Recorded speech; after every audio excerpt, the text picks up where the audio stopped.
Take care, Morel, lest I call you ungrateful.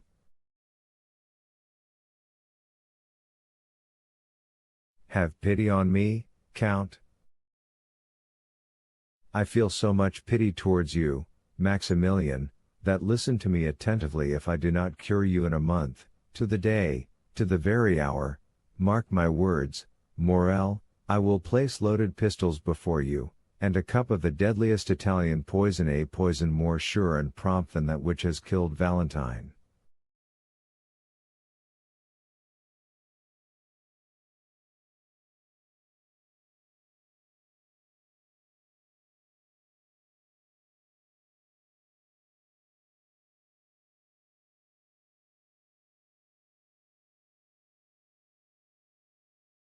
Will you promise me? Yes, for I am a man, and have suffered like yourself, and also contemplated suicide. Indeed, often since misfortune has left me I have longed for the delights of an eternal sleep.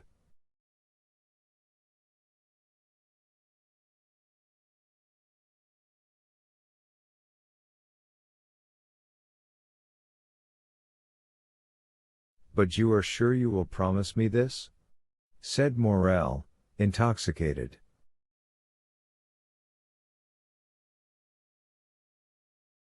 I not only promise, but swear it, said Monte Cristo, extending his hand.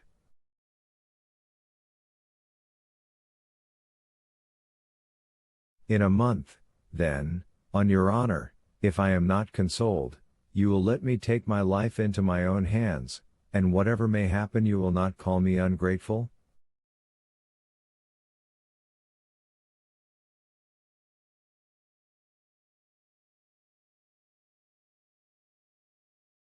In a month, to the day, the very hour and the date are sacred, Maximilian. I do not know whether you remember that this is the 5th of September, it is 10 years today since I saved your father's life, who wished to die.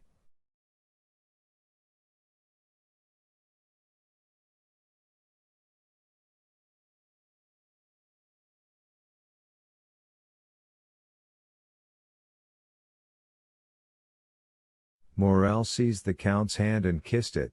The Count allowed him to pay the homage he felt due to him.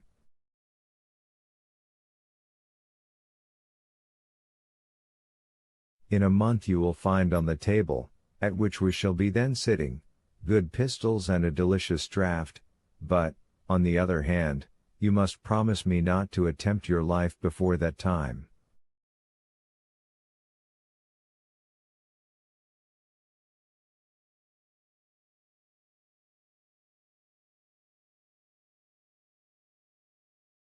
Oh, I also swear it. Monte Cristo drew the young man towards him, and pressed him for some time to his heart.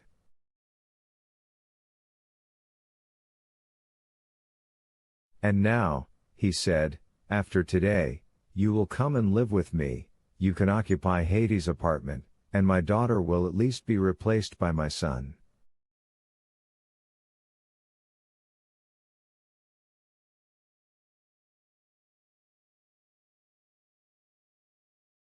Haydée? Said Morel, what has become of her? She departed last night. To leave you? To wait for me. Hold yourself ready then to join me at the Champs-Élysées, and lead me out of this house without anyone seeing my departure.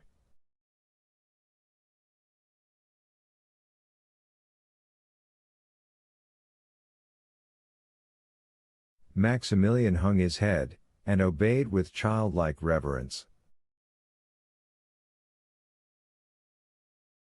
Chapter 106. Dividing the proceeds. The apartment on the second floor of the house in the Rue Saint-Germain-des-Prés, where Albert de Morcerf had selected a home for his mother, was let to a very mysterious person.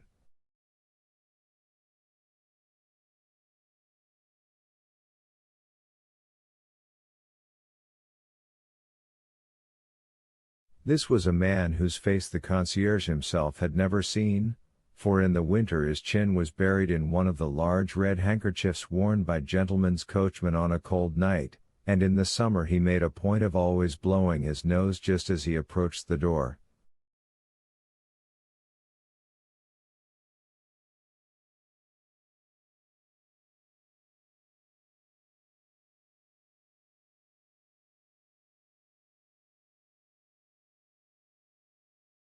Contrary to custom, this gentleman had not been watched, for as the report ran that he was a person of high rank, and one who would allow no impertinent interference, his incognito was strictly respected.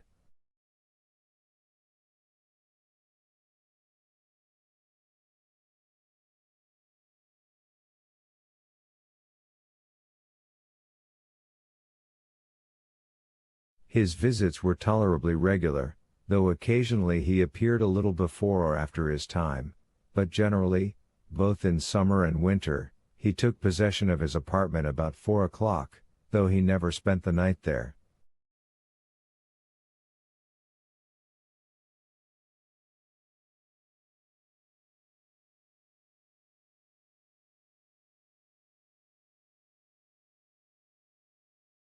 At 3:30 in the winter the fire was lighted by the discreet servant, who had the superintendence of the little apartment, and in the summer ices were placed on the table at the same hour.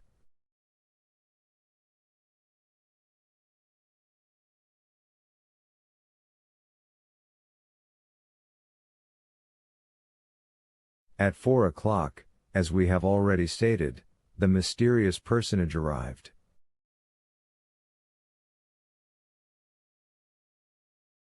"20 minutes afterwards a carriage stopped at the house, a lady alighted in a black or dark blue dress, and always thickly veiled. She passed like a shadow through the lodge, and ran upstairs without a sound escaping under the touch of her light foot.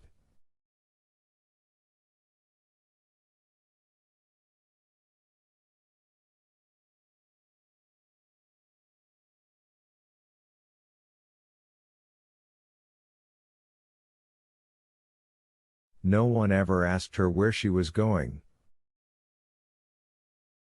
Her face, therefore, like that of the gentleman, was perfectly unknown to the two concierges, who were perhaps unequaled throughout the capital for discretion.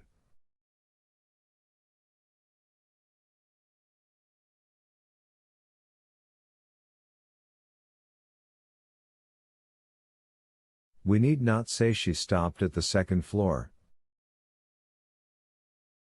Then she tapped in a peculiar manner at a door, which after being opened to admit her was again fastened, and curiosity penetrated no farther.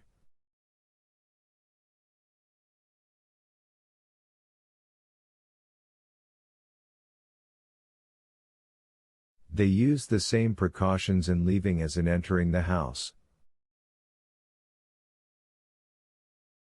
The lady always left first, and as soon as she had stepped into her carriage, it drove away, sometimes towards the right hand, sometimes to the left. Then about 20 minutes afterwards the gentleman would also leave, buried in his cravat or concealed by his handkerchief.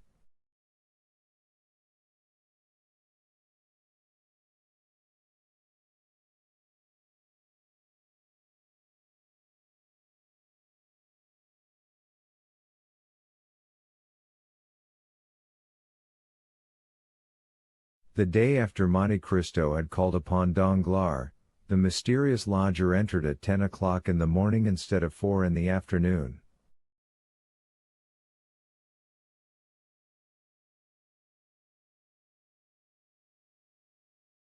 Almost directly afterwards, without the usual interval of time, a cab arrived, and the veiled lady ran hastily upstairs.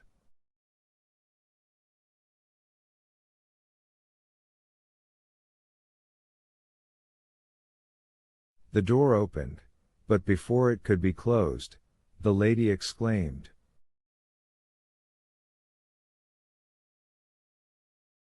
"Oh, Luciano, my friend." The concierge therefore heard for the first time that the lodger's name was Lucien. Still, As he was the very perfection of a doorkeeper, he made up his mind not to tell his wife.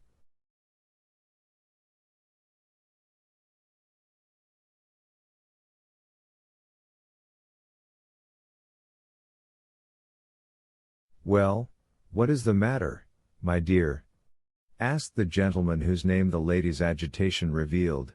"Tell me what is the matter."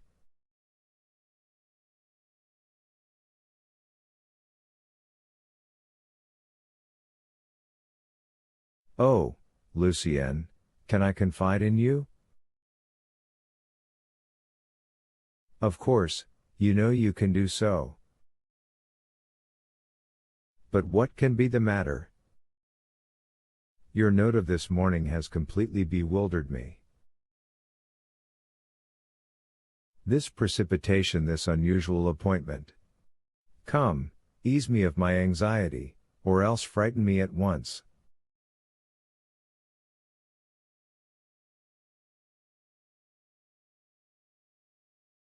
"Lucienne, a great event has happened," said the lady, glancing inquiringly at Lucienne. "M. Danglars left last night."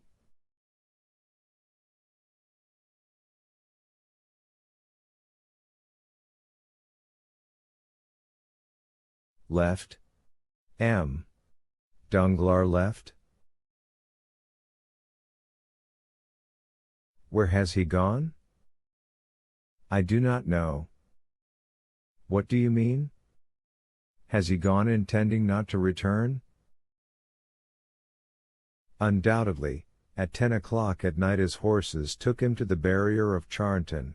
There a post-chaise was waiting for him. He entered it with his valet de chambre, saying that he was going to Fontainebleau."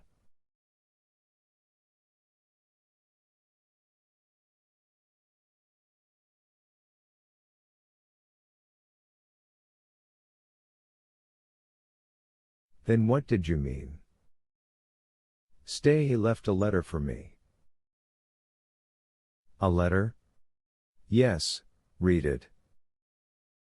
And the Baroness took from her pocket a letter which she gave to Debray.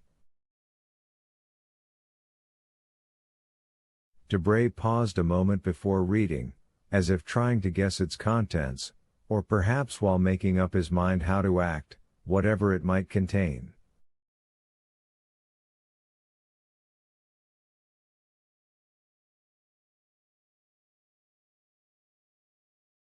No doubt his ideas were arranged in a few minutes, for he began reading the letter which caused so much uneasiness in the heart of the Baroness, and which ran as follows.